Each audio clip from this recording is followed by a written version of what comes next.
ఆంధ్రప్రదేశ్ డీజీపీగా ద్వారకా తిరుమలరావు ఆయనని నియమించడం జరిగింది. రాత్రి ఆయనకి ఆంధ్రప్రదేశ్ డీజీపీగా బాధ్యతలను ఇవ్వటం జరిగింది. అంటే ద్వారకా తిరుమలరావు గారికి సంబంధించినంత వరకు ఆయన 1989 బ్యాచ్ సంబంధించినటువంటి అధికారి ఆయన ద్వారకా తిరుమలరావు గారు. ఆయన దాదాపు కర్నూలు, కామారెడ్డి దగ్గర నుంచి మొదలుపెట్టి ఆయన సుదీర్ఘమైనటువంటి ప్రయాణంలో అనేక కీలకమైనటువంటి పోస్టులు నిర్వహించారు. సమర్థవంతమైనటువంటి అధికారిగా, అదేవిధంగా నిజాయితీ కలిగినటువంటి అధికారిగా, అందరినీ సమన్వయపరుచుకొని కలుపుకొని పోయేటువంటి అధికారిగా, వివాదరహితుడిగా, అజాత శత్రువుగా ద్వారకా తిరుమలరావు గారికి పేరుంది. మరి అటువంటి ద్వారకా తిరుమలరావు గారికి మంచి లా అండ్ ఆర్డర్ని అందించాలని చెప్పని మహాన్ న్యూస్ తరపున కంగ్రాచులేషన్స్ తెలియజేస్తున్నాం. సరే, ఇప్పుడు ద్వారకా తిరుమలరావు గారి అంటే వారికి సంబంధించినటువంటి దాంట్లో ఈ అంశం చూసినప్పుడు సరే జగన్మోహన్ రెడ్డి గారు గుర్తొస్తారు. ఇక్కడ చంద్రబాబు నాయుడు గారు ఏం చేశారంటే ఆయన బాధ్యతలు స్వీకరించిన దగ్గర నుంచి డీజీపీగా ద్వారకా తిరుమలరావు గారిని నియమించారు. వారు బీసీ కమ్యూనిటీకి చెందినటువంటి, బోయా కమ్యూనిటీకి చెందినటువంటి వ్యక్తి. అంటే ఇక్కడ కులాల ప్రస్తావన చేయకూడదు, కానీ కులాల గురించి ఎందుకు చెప్పాల్సి వస్తుంది అని అంటే, రాజకీయ నాయకులు ప్రజలని కులాల వారీగా విడగొట్టి వాళ్ళ మధ్య చిచ్చులు పెట్టి అవాస్తవాలను వాస్తవాలుగా, వాస్తవాలను అవాస్తవాలుగా చిత్రీకరించి చేస్తున్నటువంటి ఒక కుటిలమైనటువంటి రాజకీయం జరుగుతుంది. కావున అందుకు ప్రజలకు తెలియజేయాల్సినటువంటి బాధ్యత మీడియా పైన ఉన్నటువంటి నేపథ్యంలోనే వీటి గురించి మాట్లాడుతున్నాం. వారు ఎవరైతే ద్వారకా తిరుమలరావు గారు బీసీ బోయ కమ్యూనిటీ, మరి డీజీపీగా ఉన్న వ్యక్తి, మరి చీఫ్ సెక్రటరీగా ఉన్నటువంటి నీరబ్ కుమార్ ప్రసాద్ గారు, ఆయన నార్త్ ఇండియన్, బట్ ఆయన బీసీ కమ్యూనిటీకి చెందినటువంటి వ్యక్తి. మరి మూడో అత్యంత కీలకమైనటువంటిది టీటీడీ ఈఓ. టీటీడీ ఈఓగా వచ్చినటువంటి శ్యామలరావు గారు, ఆయన బీసీ యాదవ. ఒకరు బీసీ యాదవ టీటీడీ ఈఓ శ్యామలరావు గారు, DGP BC Boya, DGP Dwaraka Tirumala Rao గారు, సిఎస్ఓ బీసీ నార్త్ ఇండియన్. మరి ముగ్గురు బీసీల కమ్యూనిటీకి చెందినటువంటి వ్యక్తులు. మూడు కీలకమైనటువంటి పోస్టులు. చంద్రబాబు నాయుడు గారి తర్వాత సిఎస్ కావచ్చు, డీజీపీ కావచ్చు, టీటీడీ ఈఓ కావచ్చు. ఈ మూడు కీలకమైన పోస్టులే కదా. మరి అదేవిధంగా మరి జగన్మోహన్ రెడ్డి గారు లాస్ట్ టైం అంటే మనం 2024 ముందు చూసినట్లయితే టీటీడీ ఈఓగా ఎవరున్నారండి? టీటీడీ ఈఓగా ధర్మారెడ్డి గారు ఉన్నారు. ఆయనకి అసలు టీటీడీ ఈఓగా నియమించేటువంటి అర్హత ఆయనకి లేదు. ఆయన అసలు ఆ క్యాడర్ కాదు, ఆ గ్రేడు కాదు. అలాంటిది ఆయన డిప్యుటేషన్ మీద తీసుకొని ఆయనకి అడిషనల్ ఇచ్చి, తర్వాత ఇన్ఛార్జ్ టీటీడీ ఈఓగా ఆయనకు పదవులు ఇచ్చి, ఆయన చేత వికృతమైనటువంటి రాజకీయాలకి కేంద్రంగా అడ్డాగా దాన్ని చేశారు. మరి ధర్మారెడ్డి గారు చేసినటువంటిది అది. ఆయనకు అర్హత లేదు. ఇప్పుడు ఈఓగా ఇచ్చిన శ్యామలరావు గారికి 100% అర్హత ఉంది. ఆయన సీనియర్ ఐఏఎస్ అధికారిగా ఆయన ఉన్నటువంటి నేపథ్యంలో ఆయనకి ఇచ్చారు.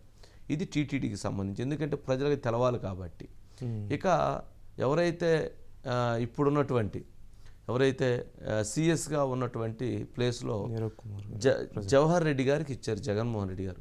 జవహర్ రెడ్డి గారు 5 గ్రేడ్లు కింద, ఆయనకంటే ముందు నీరబ్ కుమార్ ప్రసాద్ ఉన్నారు, ఆయనకంటే సీనియర్గా ఉన్నటువంటి వాళ్ళు పూనం మాలకొండ లాంటి చాలామంది ఉన్నారు. 5 అధికారులను కాదని జవహర్ రెడ్డి గారికి ఆ పోస్ట్ ఇచ్చారు. ఎందుకు ఇచ్చారు జవహర్ రెడ్డి గారికి అంటే, మరి ఆయన ఉద్దేశంలో జవహర్ రెడ్డి గారు సమర్థవంతుడు అని అనుకున్నారని తెలియదు, కానీ బట్ అక్కడ ధర్మారెడ్డి గారికి ఇచ్చారు ఈఓగా, ఇక్కడ జవహర్ రెడ్డి గారికి ఇచ్చారు సిఎస్గా. మరి ఇక్కడ చంద్రబాబు నాయుడు గారు సీనియర్ అయినటువంటి అన్ని అర్హతలు కలిగినటువంటి నీరబ్ కుమార్ ప్రసాద్ గారికి ఇవ్వటం జరిగింది. ఇక నెక్స్ట్ డీజీపీగా, అసలు డీజీపీగా రాజేంద్రనాథ్ రెడ్డి గారు మొన్నటిదాకా చంద్రబాబు నాయుడు గారి హయాంలో పనిచేశారు. రాజేంద్రనాథ్ రెడ్డి గారికి సంబంధించినంత వరకు ఆయనకంటే 4 ఆఫీసర్లు ఆయనకంటే ముందున్నారు. అందులో ద్వారకా తిరుమలరావు గారు ఉన్నారు, మరి మిగిలినటువంటి అధికారులు కూడా ఉన్నారు. కానీ వీళ్ళందరినీ కాదని రాజేంద్రనాథ్ రెడ్డి గారికి డీజీపీగా, ఇన్ఛార్జ్ డీజీపీ అది కూడా అర్హత లేదు. అర్హత లేని వ్యక్తికి నలుగురిని కాదని అర్హత ఇచ్చారు. మరి ఇప్పుడు అర్హత కలిగినటువంటి ద్వారకా తిరుమలరావు గారికి బీసీ ఇచ్చారు, వారికి డీజీపీ ఇచ్చారు. అంటే 3 పోస్టులు అత్యంత కీలకమైన పోస్టుల్లో అర్హత లేనటువంటి వారికంటే సీనియర్లు ఉన్నప్పటికీ వారందరినీ కాదని ఆయన తన సామాజిక వర్గానికి చెందిన వ్యక్తులను 3 తీసుకొచ్చి ఆడ పెట్టుకోవటం అనేటువంటిది ఆ రోజు జరిగింది. మరి ఇప్పుడు చంద్రబాబు నాయుడు గారు ఇచ్చినటువంటి దాంట్లో సీనియారిటీని బేస్ చేసుకుని 3కి వారు అందుట్లో సామాజిక వర్గాలను పక్కన పెట్టి ఎవరైతే ఆ సీనియారిటీ ప్రకారంగా బీసీకి చెందినటువంటి వారిని అక్కడ ఉన్నటువంటి నియమ నిబంధనల ప్రకారంగా ఎంపిక చేశారు.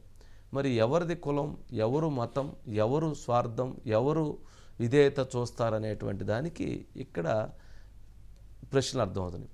టీటీడీ ఈఓ కానీ, సిఎస్గా కానీ, అదేవిధంగా డీజీపీగా కానీ చంద్రబాబు నాయుడు గారికి కావాల్సినటువంటి వాళ్ళు వీళ్ళకంటే ఇంకా కింద ఉన్నారు, కానీ వాళ్ళకి ఇవ్వలేదు. ఆ సామాజిక వర్గం వాళ్ళు ఉన్నారు, వాళ్ళకి ఇవ్వలేదు, వాళ్ళని పక్కన పెట్టారు. సీనియారిటీ సిస్టమే అని చెప్పని వాళ్ళకి ఆ రకమైనటువంటి ఇది కల్పించారు. దీన్ని బట్టి ప్రజలకి ఏం అర్థం కావాలి? మరి జగన్మోహన్ రెడ్డి గారు ఏం చెప్తారని ఒకసారి బయట ప్లే చేయండి. ఒక్కసారి జగన్మోహన్ రెడ్డి గారు బయట ప్లే చేయండి, ఈ పక్కన ఫోటోలు పెట్టి. కులం చూడం, మతం చూడం, పార్టీ చూడం, రాజకీయాలు చూడం, ప్రతి పేదవాడికి ఇస్తాము అని చెప్పండి.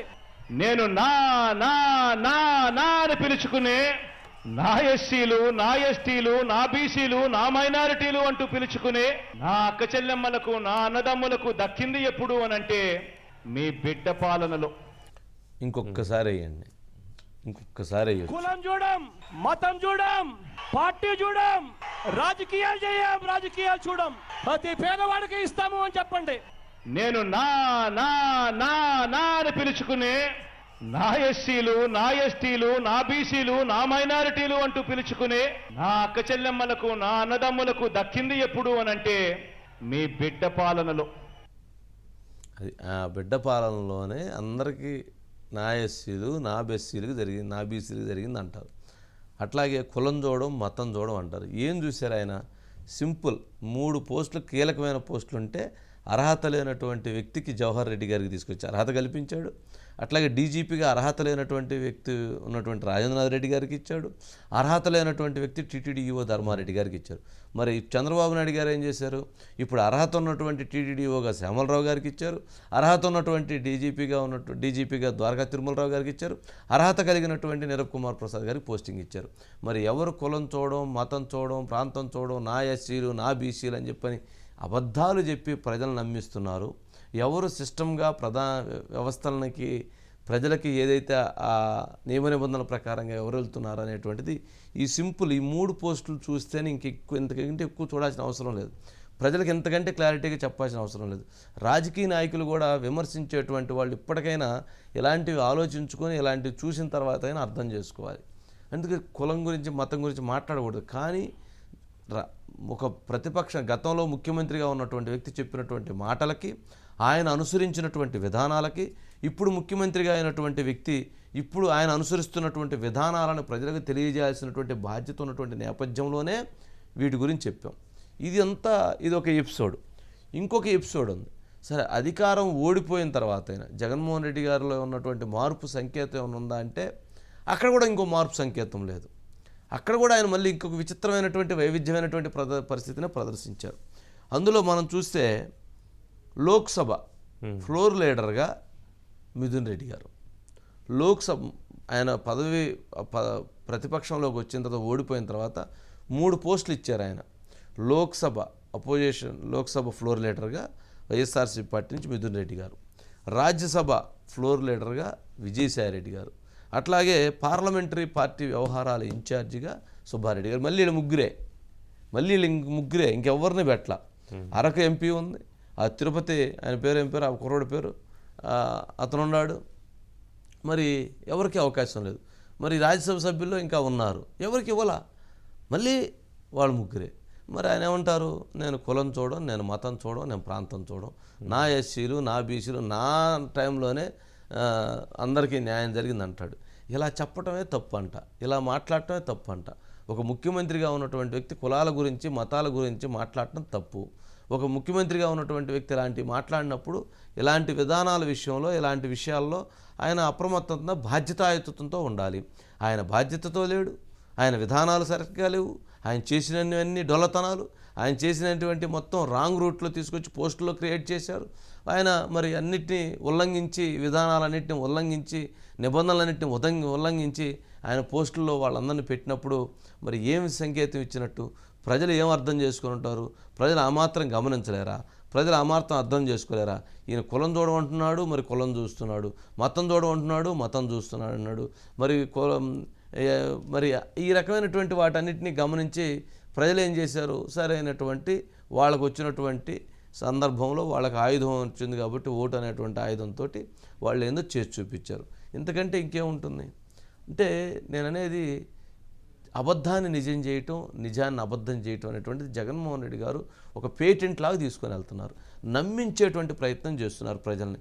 ప్రజలు ఎంతవరకు నమ్మాలి, దాన్ని ఎంతవరకు విశ్వసించాలనేటువంటి దాన్ని ప్రజలు గుర్తుపెట్టుకోవాలి, ప్రజలు ఆలోచించుకోవాలి. ఎందుకనంటే ఆయన ఇప్పుడు మనం చెప్పిన ఈ సింపుల్ ఎజెండాలోనే వాస్తవాలు ఏంటనేటువంటిది అర్థమైపోయింది. సరే, దీనికి సంబంధించి అజిత్ గారు ఏమంటారండి? అంటే ఆయన ఆ మాట అనుకుని ఉండాలి, నేను కులం చూడడం మతం చూడడం. మరి అట్లాంటప్పుడు ఎట్లా ఇస్తాడు? DGP post, CS post, TTD EO post, మళ్ళీ ఒక 60 మంది అడ్వైజర్లు. వంశీ గారు అంటే ఫస్ట్ నుంచి కూడా వైఎస్ఆర్ కాంగ్రెస్ పార్టీ అధికారంలోకి వచ్చిన రోజు నుంచి కూడా ఈ కులాల గురించే, కులాల టార్గెట్గానే మాట్లాడింది వంశీ గారు. వాళ్ళు అధికారంలోకి వచ్చి రాగానే అప్పుడున్న ప్రభుత్వంలో, అంతకుముందు చంద్రబాబు నాయుడు గారి ప్రభుత్వంలో అందరు కూడా ఒకే కులానికి సంబంధించి ఉన్నారు. డిఎస్పీలు ఇంతమంది ఉన్నారు, లేదంటే ఈవెన్ అన్ని పోస్టులు ఐఏఎస్ అధికారులు ఇంతమంది ఉన్నారు, ఐపీఎస్లు ఇంతమంది ఉన్నారు, వీళ్ళందరూ ఒకే కులం. ఆ జాబితాల్లో మొత్తం అంటే వాళ్ళు 10 మంది పేర్లు ఇస్తే అందులో 2-3 కూడా లేరు వంశీ గారు. కానీ వాళ్ళు అందరినీ కలిపి అదే కులం కింద మొత్తం కూడా జమగడుతూ మొత్తం పెద్ద ఎత్తున సర్క్యులేట్ చేశారు వంశీ గారు. ఈవెన్ మీడియాలో కూడా ప్రచురించారు, పెద్ద ఎత్తున సోషల్ మీడియాలో సర్క్యులేట్ చేశారు. మొత్తం ఒకే కులానికే ఉద్యోగాలన్నీ అని చెప్పి మొత్తం కూడా సర్క్యులేట్ చేశారు వంశీ గారు. ఈవెన్ గ్రూప్ 1, గ్రూప్ 2 అన్నిటినీ కూడా అలా సర్క్యులేట్ చేశారు. కానీ వాస్తవానికి చూస్తే ఆ రోజు ఎక్కడా కూడా ఒక కులానికి సంబంధించిన వాళ్ళు లేరు. అదే పరిస్థితి ఆ తర్వాత వచ్చిన తర్వాత మొత్తం ఒక కులంతో రీప్లేస్ జరిగింది వంశీ గారు. అటు ఐపీఎస్ అధికారులు కానీ, ఐఏఎస్ అధికారులు కానీ, ఇప్పుడు సిఎస్ పేరుకి జవహర్ రెడ్డి గారు, కానీ అక్కడ నడిచిందంతా కూడా ఇంకో ఐఏఎస్ అధికారి, సరే జవహర్ రెడ్డి గారు ఉన్నారు, ఇంకో ఐఏఎస్ అధికారిగా ఉన్న ధనంజయ రెడ్డి గారు, మొత్తం ఆయనదే. ఇప్పుడు ఎమ్మెల్యేలు ఎవరిని అడిగినా కానీ మొదలు ఆయనే మమ్మల్ని ఇచ్చేసేసాడు. ఈవెన్ సీఎంఓలో ఉన్న వాళ్ళందరూ కూడా వంశీ గారు. అంటే ఇక్కడ గమనించాల్సింది ఏంటంటే ప్రతి విధానంలో అజిత్ గారు జగన్మోహన్ రెడ్డి గారికి మనస్తత్వం ఎలా ఉండిద్ది, చంద్రబాబు నాయుడు గారు మనస్తత్వం ఎలా ఉండిద్ది అనే దానికి ఒక చిన్న ఉదాహరణ ఇవన్నీ. ఇప్పుడు ఆయనకి కింద నుంచి చాలామంది ఉన్నారు, మరి చంద్రబాబు నాయుడు గారికి సంబంధించిన మరి ఎవరిని అక్కడ తీసుకురాలేదే, అర్హత లేనటువంటి వాళ్ళని పక్కన పెట్టారే, అర్హత కలిగినటువంటి వాళ్ళకి, సమర్థత కలిగినటువంటి వాళ్ళకి అధికారాన్ని కల్పించారే. మరి అటువంటి దాంట్లో 3 కీలకమైన పోస్టులు, ఒక్క పోస్ట్ అన్న ఆయన ఇది చేసుకోవచ్చు కదా, కానీ చేయలేదే. అంటే అది ఆయనకున్నటువంటి తత్వం. సింపుల్ అండి. క్యాబినెట్ కూర్పు, చంద్రబాబు నాయుడు గారు క్యాబినెట్లో రెడ్డి సామాజిక వర్గానికి చెందినటువంటి వారికి 3కి అవకాశం కల్పించారు. 3 కదా, బీసీ జనార్దన్ రెడ్డి గారు, ఆనం రామనారాయణ రెడ్డి గారు, 3 మన రాంప్రసాద్ రెడ్డి, 3కి అవకాశం కల్పించారు. మరి అదే మరి జగన్మోహన్ రెడ్డి గారి క్యాబినెట్లో మరి ఒక్క కమ్మ సామాజిక వర్గానికి చెందినటువంటి ఒక్కరికన్నా పోస్ట్ ఇచ్చారా? ఒక్కరికన్నా ఇచ్చారా? ఉన్నటువంటి వాళ్ళు కూడా తీసేశారు. మరి ఏమంటాడు ఆయన? నేను కులం చూడడం, మతం చూడడం, ప్రాంతం చూడడం, నా ఎస్సీలు నా బీసీలు అంటాడు. సరే, బీసీల కన్నా ఇచ్చారా? మరి సిఎస్గా ఆ రోజు బీసీ అర్హత ఉంది కదా, ఇవ్వలేదు కదా. టీటీడీఓగా బీసీకి అర్హత ఉంది కదా, ఎస్సీలకు అర్హత ఉంది కదా, ఇవ్వలేదు కదా. మరి సిఎస్గా బీసీలకు అర్హత ఉంది కదా, ఇవ్వలేదు కదా. ఎందుకు మరి 3 నీకు సంబంధించిన నీ సమయంలో ఎందుకు ఎంచుకున్నావు అనేటువంటి ప్రశ్నలు ఒత్తిపోయినప్పుడు ఏం చెప్తారు ఆయన? కానీ నేను మళ్ళీ ఇంకొకసారి ఆ బయట వేయాలి. అటంటప్పుడు ఇంకొకసారి ఆ బయట వేయండి. మీరేనా అజిత్ గారు? నేను కాదు, మీరేనా? ఆ బయట వేయండి ఒకసారి. జగన్మోహన్ రెడ్డి గారు బయట వేయండి, ఆ బయట తీసుకోండి. వినపడుతుంది? కులం చూడం, మతం చూడం, పార్టీ చూడం, రాజకీయాలు చేయం, రాజకీయాలు చూడం, ప్రతి పేదవాడికి ఇస్తాము అని చెప్పండి. నేను నా నా నా నా అని పిలుచుకునే నా ఎస్సీలు నా ఎస్టీలు నా బీసీలు నా మైనారిటీలు అంటూ పిలుచుకునే నా అక్క చెల్లెమ్మలకు నా అన్నదమ్ములకు దక్కింది ఎప్పుడు అనంటే మీ బిడ్డ పాలనలో. కులం చూడం. ఏమంటారు రజిత్ గారు, మీరేమంటారు? వంశీ గారు అంటే ఇప్పుడు ఇచ్చిన పోస్టులు మీరు కంపేర్ చేసిన పోస్టులలో ఈవెన్ డీజీపీకి సంబంధించి కానీ మిగిలినవి కూడా ఇంకా అనేక పోస్టులు కూడా వంశీ గారు సీనియారిటీ ఉన్న 10 మంది వైఎస్ జగన్మోహన్ రెడ్డి గారు చెప్పిన నా ఎస్సీలు నా బీసీలు లేదా నా అక్క చెల్లెళ్ళు అందరూ కూడా అదే ఇతర కులాలకి సంబంధించి మినిమం ఒక 10 మంది వంశీ గారు డీజీపీ సందర్భంగా అయితే ఇన్ఛార్జ్, అందుకే ఇన్ఛార్జ్ అని పెట్టారు లీగల్గా ప్రాబ్లం రాకుండా. ఆల్రెడీ అప్పుడే ఆ నియామకానికి సంబంధించి న్యాయ వివాదాలు వస్తున్నాయి కాబట్టి ఆల్రెడీ ఇక ఆ ఒక్కటి మాత్రం ఇన్ఛార్జ్ అని పెట్టారు. కానీ వాస్తవానికి ఇక ఇన్ఛార్జ్ ఎప్పుడు కూడా అన్ని రోజులు ఉండరు కదా వంశీ గారు. మినిమం 10-12 మంది సీనియారిటీస్ని జంప్ చేసి ఒక్క కులం కోసం పదవులు ఇచ్చిన దాదాపు ఈ ముగ్గురు కేవలం వంశీ గారు. కానీ మిగిలిన అసలు అన్నిట్లో కూడా అలానే ఉన్నాయి కదా వంశీ గారు. కాదు రజిత్ గారు, ఆ సామాజిక వర్గం వాళ్ళు కూడా ఇబ్బంది పడ్డారు. అంటే నిజంగా ఇబ్బంది పడ్డారు నిజంగా ఆ సామాజిక వర్గం వాళ్ళకి అది లేకపోయినప్పటికీ ఈ అనవసరమైనటువంటి వాటి విషయంలో ఆ సమర్థత లేనటువంటి వాళ్ళకి బాధ్యతలు ఇచ్చి వాళ్ళు సక్రమంగా చేయక, వాళ్ళు విధానపరంగా వెళ్ళక, వాళ్ళు సరిగ్గా న్యాయం చేయక వాళ్ళు ఇబ్బంది పడినటువంటి పరిస్థితి ఉంది. వాళ్ళు సరైనటువంటి న్యాయం జరగలేదనేటువంటి భావనతో ఉన్నటువంటి పరిస్థితి ఉంది. నేనేమంటానంటే ఆ పదాలు చెప్పకూడదంట. ఆ పదాలు ఎందుకు చెప్పాలి?